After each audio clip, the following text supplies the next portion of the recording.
Magandang araw mga bata! Kantahin natin ngayon ang awit na naglalarawan. Ang tao ay masaya, masaya, masaya. Ang tao ay masaya buong araw.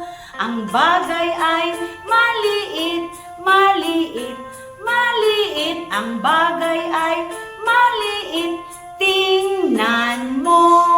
Ang hayop ay mabilis, mabilis, mabilis. Ang hayop ay mabilis tumakbo.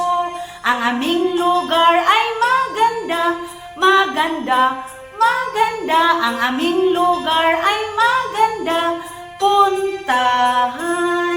Ang pangyayari ay kangahanga, kangahanga, kangahanga. Ang pangyayari ay kangahanga, tandaan.